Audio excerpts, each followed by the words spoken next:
Veg food ಮ್ಯಾನಲ್ಗೆ ನಿಮ್ಮೆಲ್ಲರಿಗೂ ಸ್ವಾಗತ. ಸುಮಾರು ಜನ ಲಂಚ್ ಬಾಕ್ಸ್ನ ಡೀಟೇಲ್ ವಿಡಿಯೋಸ್ನ ಕೂಡ ಹಾಕಿ ಅಂತ ರಿಕ್ವೆಸ್ಟ್ ಮಾಡ್ಕೊಳ್ತಾ ಇದ್ರಿ. ಹಾಗಾಗಿ ಇವತ್ತು ಡೀಟೇಲ್ಡ್ ವಿಡಿಯೋನ ಹಾಕೋದಕ್ಕೆ ಟ್ರೈ ಮಾಡಿದ್ದೀನಿ. ಸೊ ಟು ಬಿಗಿನ್ ವಿತ್ ನಾನಿಲ್ಲಿ ಚಪಾತಿ ಹಿಟ್ಟನ್ನು ಕಲಿಸ್ಕೊಂಡು ಅದನ್ನು ನೆನೆಯೋದಕ್ಕೆ ಬಿಟ್ಬಿಡ್ತೀನಿ. ಮತ್ತು ಇದು ಮಲ್ಟಿಗ್ರೇನ್ ಆಟ, ಬರೀ ಗೋಧಿ ಹಿಟ್ಟಲ್ಲ.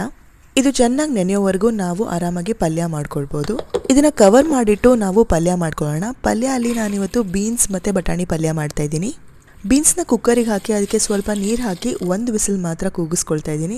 ಇದ್ರ ಜೊತೆಗೆ ಸ್ವಲ್ಪ ನೆನೆಸಿಟ್ಕೊಂಡಿರುವಂಥ ರಾಜ್ಮಾ ಕೂಡ ಸೇರಿಸ್ತಾ ಇದ್ದೀನಿ. ಬೀನ್ಸ್ ಬೇಯೋವರೆಗೂ ನಾನು ಪ್ಯಾನಲ್ಲಿ ಸ್ವಲ್ಪ ಎಣ್ಣೆ ಹಾಕ್ಕೊಳ್ತಾ ಇದ್ದೀನಿ.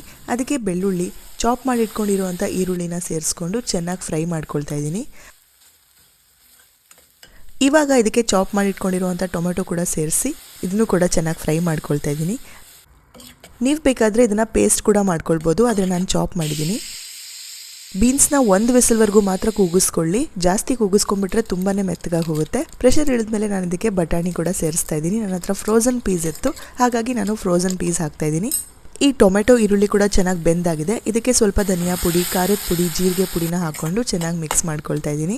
ಇವಾಗ ಇದಕ್ಕೆ ಬೆಂದಿರೋವಂಥ ಬಟಾಣಿ ಮತ್ತು ಬೀನ್ಸ್ನ ನೀರು ಸಮೇತ ಸೇರಿಸಿ ಇದನ್ನು ಕೂಡ ಚೆನ್ನಾಗಿ ಮಿಕ್ಸ್ ಮಾಡ್ಕೊಳ್ಳಿ. ಇದು ಸ್ವಲ್ಪ ಗಟ್ಟಿ ಹದಕ್ಕೆ ಬಂದಮೇಲೆ ಇದಕ್ಕೆ ಗರಂ ಮಸಾಲ, ಕಸೂರಿ ಮೇಥಿ ಮತ್ತು ಕೊತ್ತಂಬರಿ ಸೊಪ್ಪನ್ನು ಹಾಕೊಂಡು ಚೆನ್ನಾಗಿ ಕೈಯಾಡಿ ಆರದಕ್ಕೆ ಬಿಡಬೇಕು. ಪೂರ್ತಿ ತಣ್ಣಗಾದ್ಮೇಲೆ ಒಂದು 2 ದೊಡ್ಡ ಚಮಚ ಅಷ್ಟು ಕ್ರೀಮನ್ನು ಹಾಕೊಂಡು ಇದನ್ನು ಚೆನ್ನಾಗಿ ಕೈಯಾಡಿಬಿಟ್ರೆ ಪಲ್ಯ ರೆಡಿ. ಸಖತ್ ಟೇಸ್ಟಿಯಾಗಿ ಬರುತ್ತೆ. ಡೆಫಿನೆಟ್ಲಿ ನೀವು ಇದನ್ನು ಟ್ರೈ ಮಾಡ್ಬೋದು.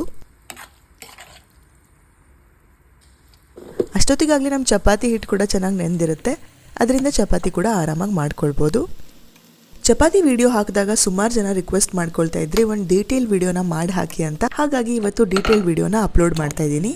ಈ ಹಿಟ್ಟಲ್ಲಿ ಗೋಧಿ, ರಾಗಿ, ಜೋಳ, ಮಿಲ್ಲೆಟ್ ಸೇರಿದಂತೆ 9 ಧಾನ್ಯಗಳಿವೆ. ಸೊ ಬಿಸಿ ಬಿಸಿ ಚಪಾತಿ ಕೂಡ ರೆಡಿ ಆಯಿತು. ಶಾರ್ಟ್ ಬ್ರೇಕಿಗೆ ನಾನಿಲ್ಲಿ ಡ್ರ್ಯಾಗನ್ ಫ್ರೂಟ್ ಅದರ ಜೊತೆಗೆ ಸ್ವಲ್ಪ ಚೆರಿಗಳನ್ನು ಪ್ಯಾಕ್ ಮಾಡಿದ್ದೆ.